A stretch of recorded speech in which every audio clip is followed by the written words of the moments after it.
What's up, y'all? Sparta here. Um,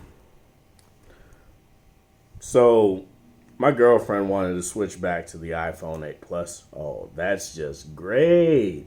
That's just great. My case broke. The case for my 10s just broke. I have another one coming tomorrow, so it's fine. But my girlfriend wanted to switch back to her 8 Plus, so I got my 10s back. And since my video on the iOS 13 beta went so well with the 8 Plus, it's at 750 views or something right now. And that's the best any iPhone video has done on my channel. So I just want to follow up with how it's been faring on here. And we'll get into that right now. First off, lower this display brightness right now. So, yeah, let's talk about this. So, iPhone 10s, 256 gig. I think it's 3 gigabytes of RAM. I don't know. For the spec has that stuff, but I'm not here to talk about specs. I'm here to talk about performance and how iOS 13 Beta 4 has been faring on this phone.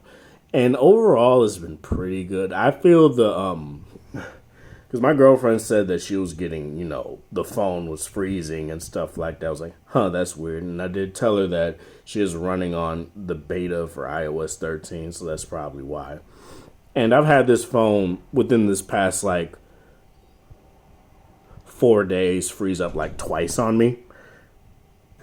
But I just chalked that up to it being a beta, so I don't really pay any mind to it. So yeah, overall performance is still pretty good. It's still smooth. It still feels nice. There isn't anything that I would say is terrible about it. There is some still jank stuff, but I feel the 8 Plus was a bit more jank in certain areas while more smooth in other areas.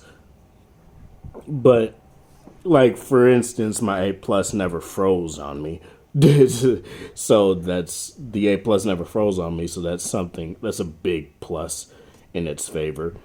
No pun intended. But everything else I'll say I really do enjoy. One, the storage jump from 64 to 256 gig is a lifesaver. I really do like that a lot.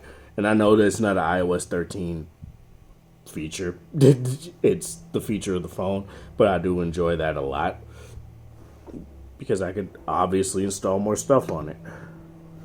But battery life has been great.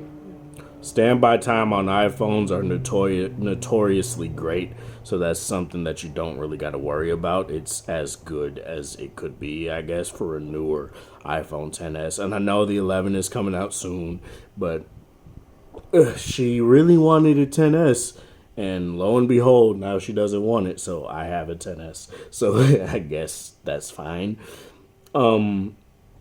So yeah, performance has been really good. I'm trying to see if I have any videos on here of any bugs, because I tend to take screen records of bugs that I tend to come across that are fairly consistent. So let me see if I have any. No, it's not gonna be albums.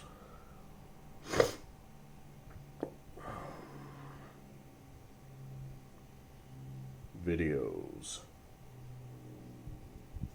Oh yeah. So there's this one here where I think it's still doing no, this is one where,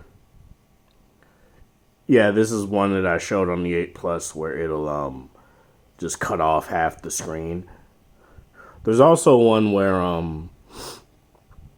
sometimes when you have it in landscape mode and you try to swipe up to obviously get rid of the app, it won't get rid of the app.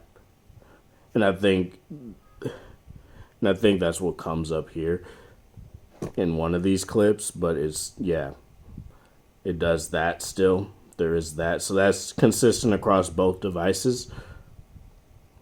And this is obviously an older video. I didn't have the phone completely set up yet. So I'm trying to make sure it doesn't go into landscape mode. That's why I'm holding it like this.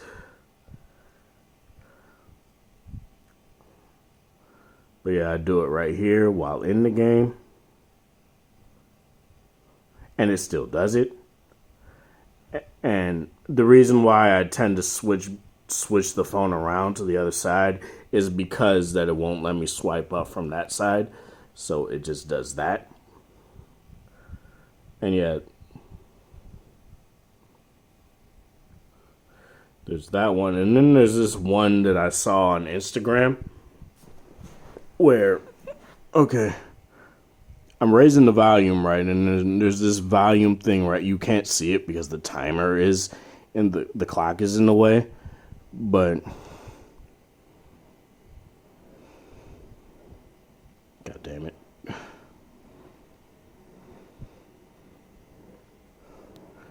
If you guys can look here, you see there's a volume toggle right there.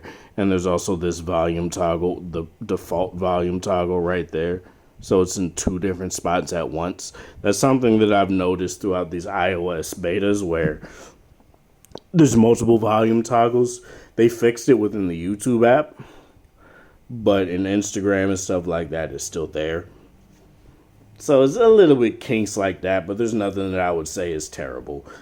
Aside from the freezing that, again, has only happened twice, 2 or 3 times throughout my time using the phone.